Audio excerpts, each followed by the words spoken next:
जब भी मेरी कश्ती सैलाब में आ जाती है, माँ दुआ करती हुई मेरे ख्वाब में आ जाती है। ऐसे mother is the ocean of love. माँ का प्यार निश्चल, निष्कपट और निष्कलंक होता है। ये कहानी भी एक ऐसी माँ की है जिसका इकलौता लड़का मर जाता है। Hello students, welcome you on my YouTube channel अपनी English by Sharad Dixit. Today's topic is chapter 10 board exam course of 10th class the sermon at Banaras. ये कहानी दो करेक्टर्स को लेके बहुत ही इंपॉर्टेंट है। एक फर्स्ट ऑफ ऑल तो गौतम बुद्धा, जिनके बारे में हम सभी लोग जानते हैं, और दूसरा एक मदर की कहानी है जिसमें उसका इकलौता बेटा मर जाता है। कैसे गौतम बुद्धा अपने स्पीच के द्वारा, कैसे अपने उपदेशों के द्वारा उस माँ को यह समझाने में कामयाब हो जाते हैं कि death is universal to all mortals, कि मृत्यु सभी के लिए निश्चित है, सर्व सत्य है, इसको कभी भी टाला नहीं जा सकता है। तो कहानी की शुरुआत करते हैं। आप देखिए, आपके सारे पॉइंट्स क्लियर हो जाएंगे। आप वीडियो को एंड तक देखें, point two point with the summary. I will tell you what type of question makes for your exam। Chapter name है द सरमन एट बनारस। यहाँ पे ब्रैकेट में मैंने एक प्लेस का नाम लिखा है सारनाथ। एक्चुअली एग्जैक्ट पोजीशन वही है कि गौतम बुद्ध ने जो अपना पहला उपदेश दिया था लोगों को आफ्टर गेटिंग इनलाइटमेंट, वो पूरी कहानी मैं आज आपको बताने वाला हूँ। इस कहानी के द्वारा आप ये समझ पाएंगे कि who is Gautam Buddha, who is Kisa Gotami, what type of the question, what is the chapter and what is the story। so let's start video। आप इसको एक भी मिनट मिस मत करना, शॉर्ट समरी आप तुरंत समझ जाएंगे और क्वेश्चन मेकिंग आपके लिए बहुत आसान हो जाएगी। देखिए, पहले तो आप ये समझ लें कि Banaras that is a holy place, oldest, one of the oldest city in the world.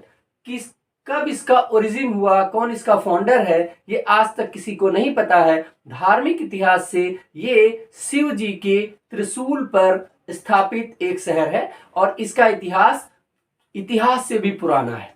Name of sermon at Banaras the chapter of this lesson.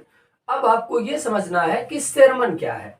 Sarman means होता है धार्मिक उपदेश, मीन्स धर्म शास्त्र से रिलेटेड जो भी उपदेश दिए जाते हैं उनको हम सरमन्स बोलते हैं। क्रिश्चियनिटी में भी एक बुक है the sermon at the mount जो जीसस क्राइस्ट से रिलेटेड है।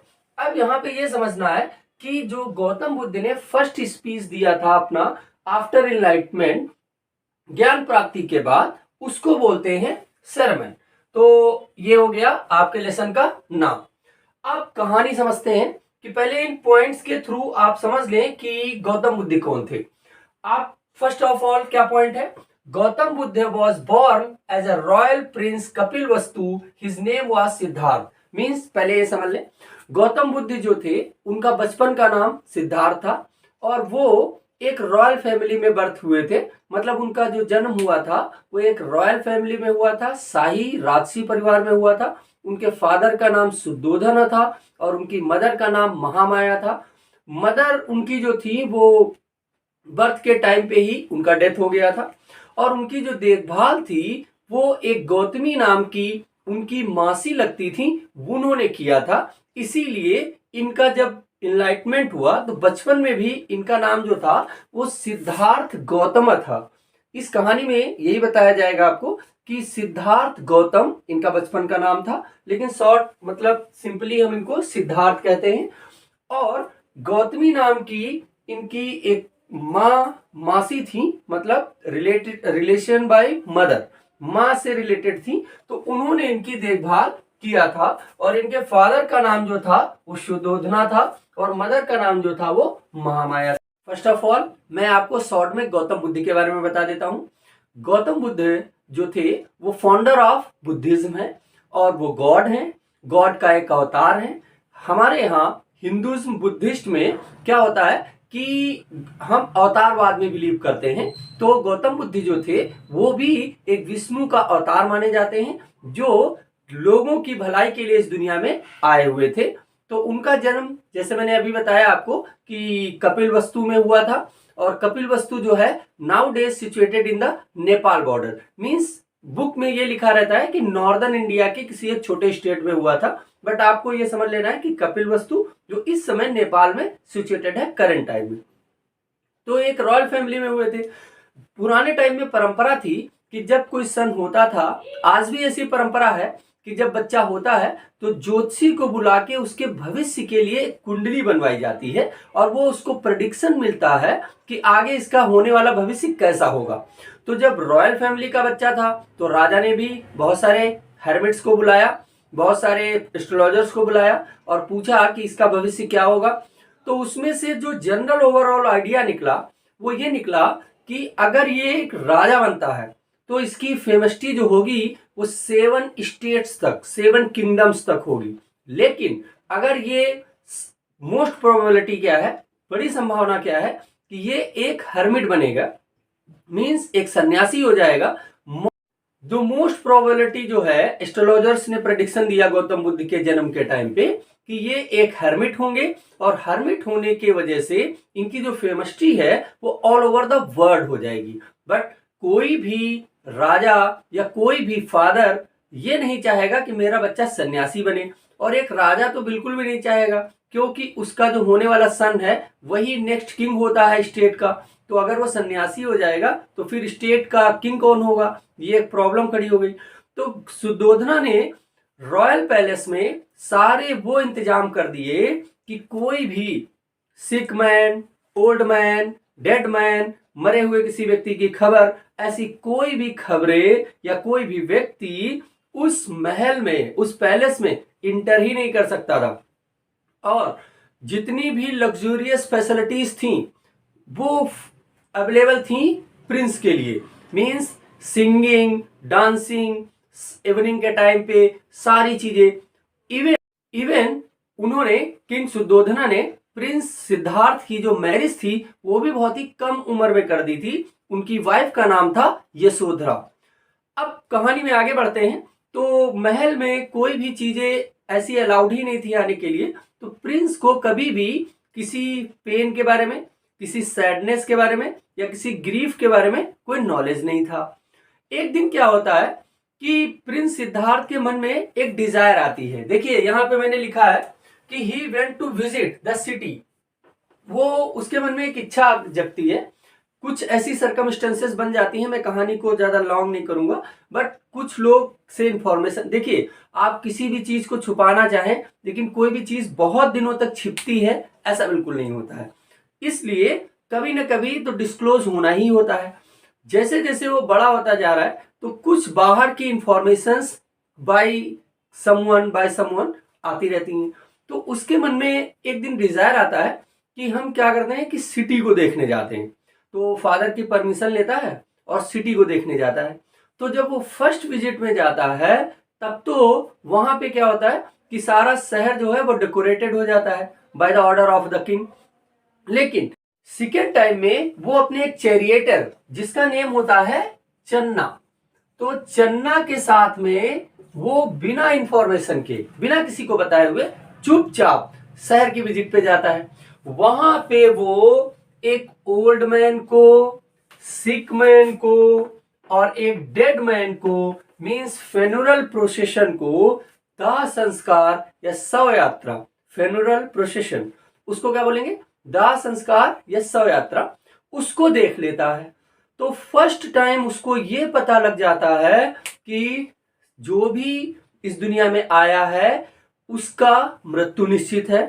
फर्स्ट थिंग, जो भी इस दुनिया में है उसको ओल्ड होना है, ये भी सेकेंड, और जो भी है वो बीमार हो सकता है।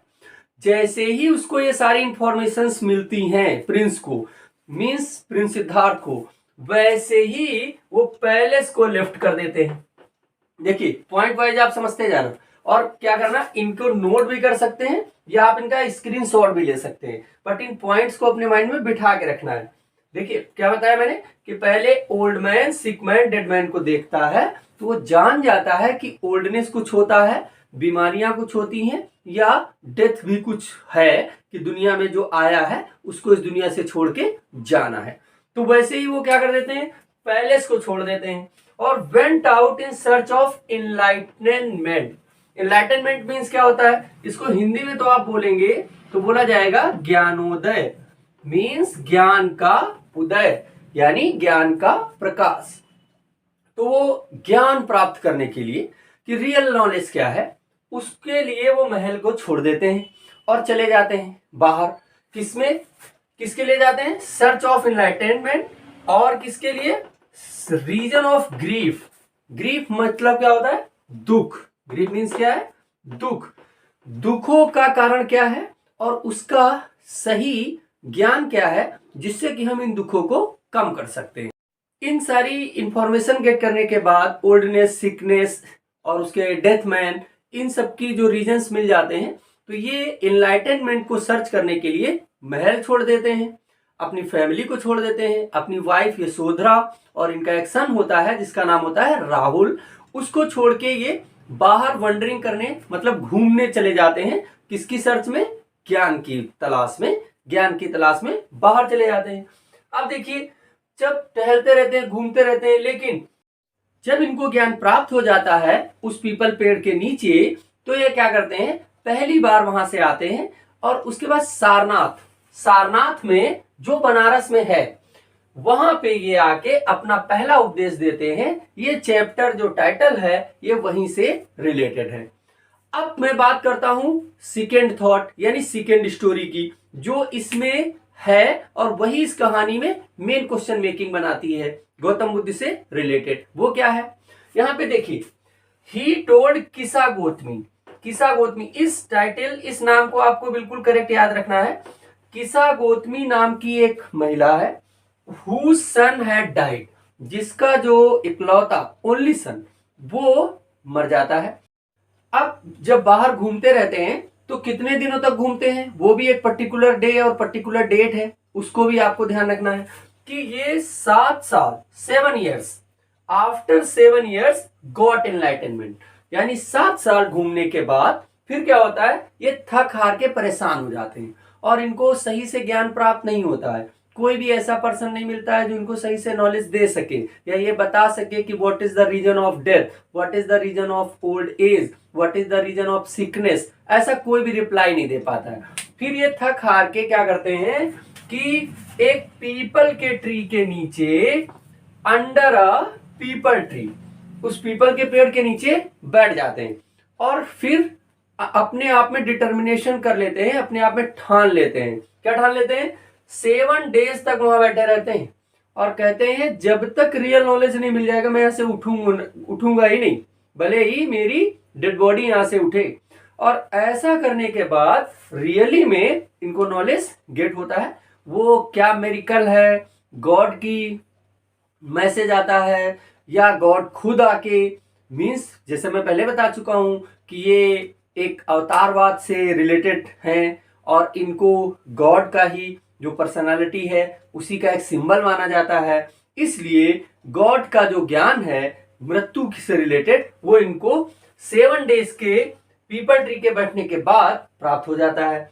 उस पेड़ को इन्होंने नाम दे दिया बोधि ट्री। आज भी बोध गया नाम का एक प्लेस है जो गया डिस्ट्रिक्ट में है और वहां पे ऐसा माना जाता है कि वो बोधि ट्री आज भी मौजूद है। इसको बोधि वृक्ष बोलते हैं और वहां पे इनको ज्ञान प्राप्त। किसा गौतमी का इकलौता बच्चा मर जाता है, वो अपने मरे हुए बच्चे की डेड बॉडी लेके डोर टू डोर जाती है, लोगों से मदद मांगती है। लोग उसको इस तरीके से ट्रीट करते हैं कि समथिंग हैज गॉन मैड, वो पागल सी हो गई है और इसलिए कोई भी उसकी सही में मदद नहीं कर पाता है। और रियली में डेथ पर्सन या डेड बॉडी को सही से अलाइव दोबारा रिवाइव कर देना ये इम्पॉसिबल है, तो ऐसा कोई मदद कर भी नहीं सकता है। तो लोग उससे संवेदना तो रखते हैं बट उसकी कोई हेल्प नहीं कर पाता है। बट एक पर्सन होता है वो उसको ये कह देता है कि वहां पे एक साधु है और अगर तुम उनके पास जाओगे तो वो कोई चमत्कार कर सकते हैं। और वो साधु कौन है, गौतम बुद्धा। गौतम बुद्ध के पास उस महिला को, किसा गौतमी को भेज दिया जाता है। वो बहुत ही एक होप में, जिसको बड़ी उम्मीद होती है कि वो गौतम बुद्ध के पास जाएगी, मीन्स वो नहीं जानती वो गौतम बुद्ध हैं, लेकिन वो ये समझती है कि वो जो साधु हैं, जो बाबा हैं, वो कोई चमत्कार, क्योंकि देखिए इंडिया में चमत्कार की उम्मीद बहुत आसान होती है। क्यों? सभी लोग को ये समझ में आता है कि कोई ना कोई चमत्कार होगा और सब कुछ सही हो जाएगा, बट ऐसा रियलिटी में बहुत ही कम होता है, बिल्कुल इम्पॉसिबल है। इस पर हमको जनरली बिलीव करने की जरूरत नहीं है। तो क्या होता है, किसा गौतमी जाती है तो गौतम बुद्ध से मिलती है, वो समझते हैं कि प्रॉब्लम क्या है, कहते हैं ठीक है। फिर उसको समझाते नहीं है, पहले उसको आश्वासन देते हैं क्या, कि मैं आपके बच्चे को ठीक कर दूंगा, लेकिन उसके लिए एक कंडीशन है, वो तुम्ही को पूरी करनी होगी। अगर तुमने वो कंडीशन पूरी कर दी तो रियली में तुम्हारा बच्चा ठीक हो जाएगा। तो उसको और उम्मीद जगती है कि यार कोई कंडीशन है वो मैं कंप्लीट कर लूंगी तो क्या हो जाएगा कि मेरा बच्चा सही हो जाएगा। लेकिन एक शर्त लगा देते हैं।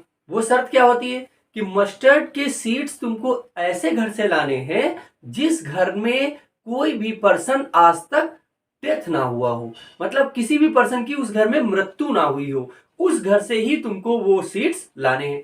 तो उसको तो अपने बच्चे को जिलाने की उम्मीद होती है, तो वो ये नहीं समझ पाती है कि ये हमको क्या समझाने की कोशिश कर रहे हैं, बट वो जाती है और घर घर घर जाती है, लोगों से पूछती है कि आप मुझे कुछ सरसों के बीज दे सकते हैं। तो सभी कहते हैं हाँ दे सकते हैं, क्योंकि थोड़ी बहुत मदद तो हम सब, we are Indians, we are supporter of God, we are believer of gods, so we are all time ready to help that type of the person who have some needs. But ऐसी मदद करने के लिए क्या, वो सभी लोग कहते हैं सरसों के बीज हैं ले लीजिए। फिर वो शर्त बताती है कि क्या तुम्हारे घर में कभी कोई एक्सपायर हुआ है, कभी किसी की डेथ हुई है।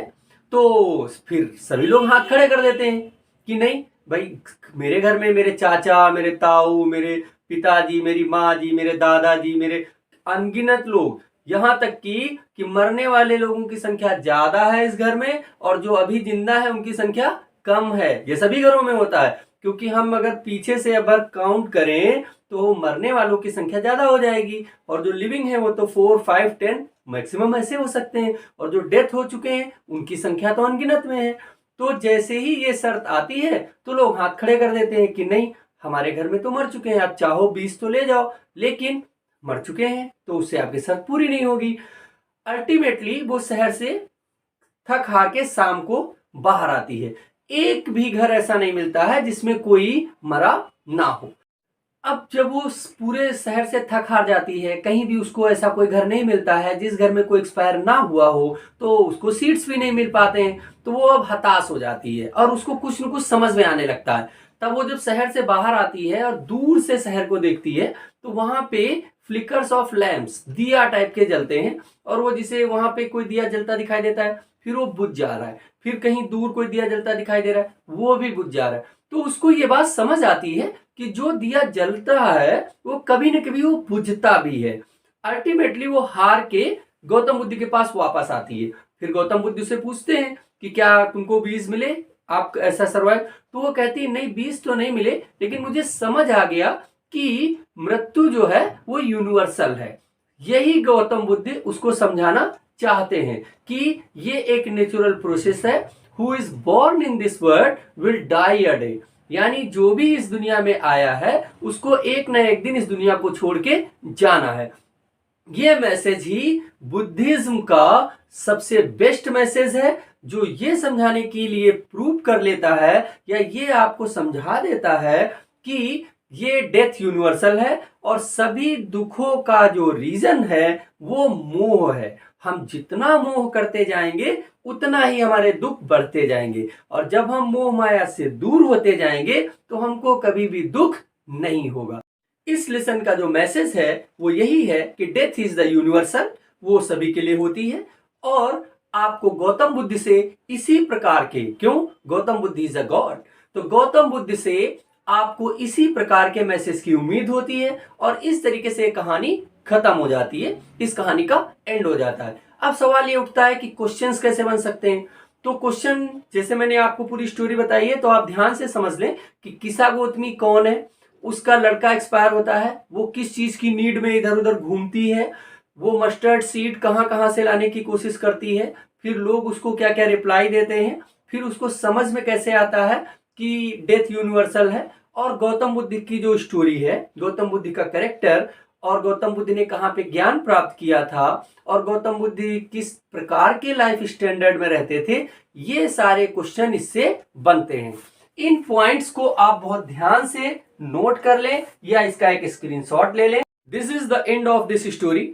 आप इस स्टोरी को ध्यान से समझ लें, सुन लें, कुछ वर्ड्स को बिल्कुल भी चेंज मत करें, एज लाइक हर्मिट, इनलाइटेनमेंट, बोधि ट्री, मॉन्क, फ्यूनरल प्रोसेशन, इस तरीके के शब्दों को आपको एज इट इज रखना है। और ये कहानी बहुत ही सिंपल है, आप इससे थ्रू आउट सारे क्वेश्चन क्लियर कर ले जाएंगे। आप इस कहानी को सुने और मेरे चैनल को आगे देखने के लिए सब्सक्राइब कर लें, बेल आइकन को प्रेस कर दें और लाइक करें, शेयर करें। Best of luck for your exam.